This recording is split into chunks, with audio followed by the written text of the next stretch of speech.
Ja näin alkuun teemme pienen, eikä tehdä. Näkemiin.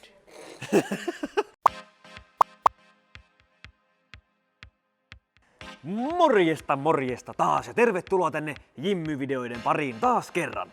Tällä kertaa me kokoamme täällä taas tämmöisen tietokoneen, joka on tällä kertaa sitten sellainen kuin High Dragon tietokone. Ja minulla on täällä apurina Tinke. Morjes. Hyvä, Tinkekin osaa puhua.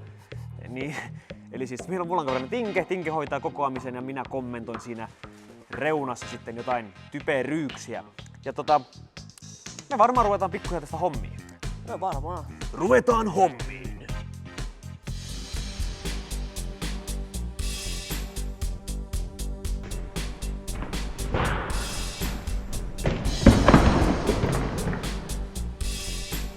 Ja tähän alkuun teimme pienen komponenttiesittelyn.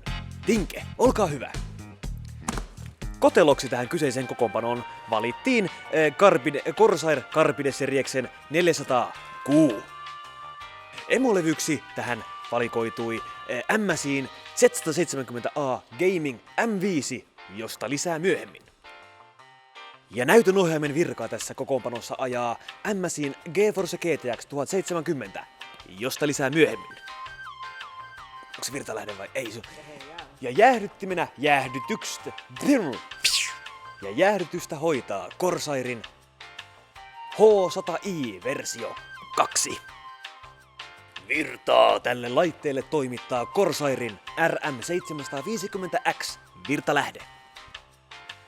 Laskentatehoa tarjoaa Intelin 6600K i5. Muisteina toimii, kiva kun näytit valmiiksi, Corsairin Vengeance LPX muistikitti 2x4 gigaa 2400 MHz muistia, vai mitä? Yes. Hyvä. Nopeaa tallennustilaa tarjoilee, kiitos näin sen kyllä, Samsungin 250-gigainen SSD. Ja käyttöjärjestelmänä Windows 10. Ja eiköhän ruveta sitten kokoonpano hommiin. Taas ruvetaan hommiin. Niinpä. Hommiin. Ensitöikseen Tinke asentaa prosessorin. Sinne plötsähtää. Ja vielä luukku kiinni ja suoja pois päältä. Noin, prosessori on nyt paikallaan. Sitten tungetaan paikalleen muistit. Otetaan suojamuovi pois. Ei voi olla noin vaikeaa. No niin, mutta pistään muistit. Suojamuovi on otettu siis pois. Videokuvausten takana, kyllä. Noin. Seuraavaksi asennamme emolevyn taakse backplatein, johon tulee tämä nestejäähdytys sitten kiinni. Ruuvit kireälle ja siitä itse kotelo pois paketista, noin. Kylkipaneelit pois. Ja sitten käännämme tuuletinta sen verran, että saamme johdon nätisti vietyä sitten tuolta koneen sisäpuolelta. Tässä vaiheessa korkkaamme SSDn ja tungemme sen omaan pikkuslottiin. Töks, noin sinne se sujahti näppärästi. Seuraavaksi virtalähteen vuoro. Siitä Tinke laittaa valmiiksi kaikki tarvittavat johdot kiinni. Sitten otetaan HDD-kelkkasysteemi rakennelma pois edestä, jolloinka virtalähteen asennus on helpompi toimenpide. Sitten vedetään virtalähde kiinni ja kovalevykelkka takaisin paikalleen, tai kehikko. Kovalevykehikko, kyllä. Sitten vielä suojamuovit siihen virtalähteen ja kovalevykehikon päälle. Sen jälkeen laitamme emolevyn sinne kotelon sisälle ja ruuvaamme ruuvit kiinni. Tämän jälkeen laitamme nestejäähdyn radiin tuulettimet kiinni. Siinä Tinke pyörittää ruuvaria täysillä. Noin, ja sitten radi kiinni kotelon kattoon. Tinke pyörittää uudestaan täysillä ruuveja kiinni. Corsairin nestejäähyhän sisältää valmiiksi sitten tuon lämpötahnan täällä pohjassa, tuollainen harmaa klöntti. Sinne pistään kiinni, ja ruuvit kireelle. Saadaan jäähdytettyä prosessoria sitten kunnolla. Siinä Tinke hymyilee. Hymyile Tinke, noin hyvä. Sitten vaan kylkipaneeli kiinni. Ja sieltä kaivamme sitten näytönohjaimen esiin. Noin, suojamuovit siitäkin pois. ja sinne se loksahtaa paikalleen. Vähän ruuvia vielä. Noin. Ja siinä nyt sitten kokonaisuudessaan tämä kotelo komponentteineen. No niin, sellainen vekotti siitä sitten kasautui. Ihan näppärän näköinen, suhteellisen pienikokoinen kone. Ja kuten siinä alussa jo hieman mainostinkin, niin tästä emolevystä ja näytönohjelmista, mistä lupasin jutella myöhemmin, niin nyt on sitten tämä myöhemmin. Jos nyt hieman puhutaan sitten tämän emolevyn ominaisuuksista, niin täältähän tässä kun tutkun tätä ulkoasua, niin tässä on tällainen, mitä nyt sanoisin, punainen sotamaalaus näissä jäähdytysritilöissä tai jäähdytysraudoissa ja ritilöissä, miksi niitä nyt sitten virallisesti kutsutaankaan. Minä sanon nyt jäähdytysrautaritiläksi. Lisäksi täältä löytyy tämmönen pieni punainen LED-viiva sitten tarjoamaan sinne pientä visuaalista herkkua myös tänne sisäiseen ulkonäköön. Joo, otetaan tollanen sanavalinta tähän väliin. Ja sitten voidaankin hieman näistä eli minä täällä jauhan. Voidaan puhua laitteen teknisemmistä ominaisuuksista.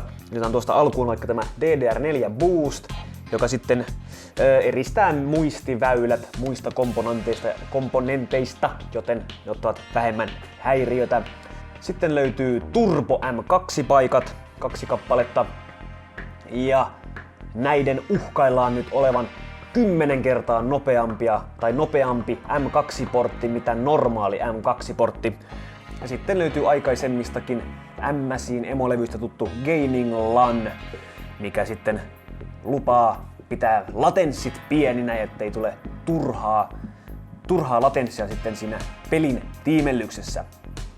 Ja seuraavaksi käsittelyyn tämä näytönohjain, joka terhakkaasti jaksaa edelleen puskea peligrafiikkaa sinne näytön jokaiseen nurkkaan, ja miksei keskelle näyttöäkin. Näytönohjaimen ominaisuuksista siitä löytyy Twin Frosr 6, siis 6. sukupolven jäähdytysratkaisu, eli MSI on kehittänyt tätä jäähdytysratkaisuaan aina vaan eteenpäin. Tuulettimista löytyy Double Ball Bearing, eli siis miten se nyt suomentaisi, kaksinkertainen kuulalaakerointi, joka sitten lupaa pitkää ikää pitkää ja hiljaista ikää näille tuulettimille. Ja sitten Torx Fan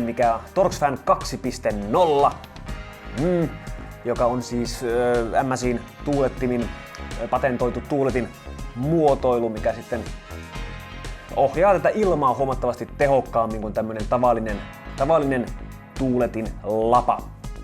Ja näytönohjaistamähän löytyy sitten myös tämä Zero Frosr Feature, eli siis Zero Frosr ominaisuus, eli kun lämmöt ovat siellä alle 60 celsiusta, niin tuulettimet eivät pyöri ollenkaan, jolloin multimedian katselu ja kevyt pelailu ja idlaaminen Windows-ruudussa ajankuluksi on hiljaista ja rauhallista, mutta sitten kun ruvetaan oikein raskaasti paukuttamaan peliä, niin 60 jälkeen lähtee sitten vasta nämä tuulettimet päälle. Ja sitten myös tästä näytönohjelmasta löytyy hieman visuaalista kikkailua. Täällä kyljessä näkyy tämä MSI:n logo, mikä paistaa siinä sitten, etenkin jos on kylkipaneeli, mistä löytyy ikkuna, niin voi sieltä ihastella sitten tämä näytönohjainta. Lisäksi täältä löytyy LEDejä, joita voi sitten tämän MSI Gaming appin kanssa säädellä oman mielensä mukaan joko vilkahtelemaan pelin äänien tahdissa tai hengittämään tai vilkkumaan tai mitä muita mahdollisuuksia tähän nyt sitten ohjelmasta löytyykään.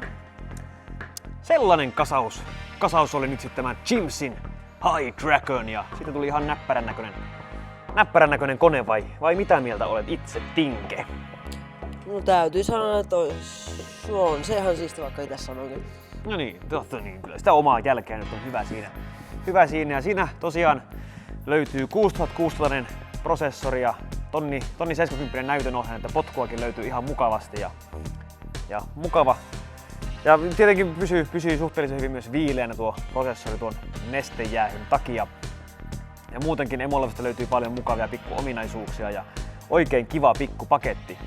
Mutta nyt kun tämä on kauniisti tässä esillä meidän edessämme, niin me voimmekin lopetella tämän videon nyt sitten tähän ja me näemme taas ensi kerralla. Se on moro!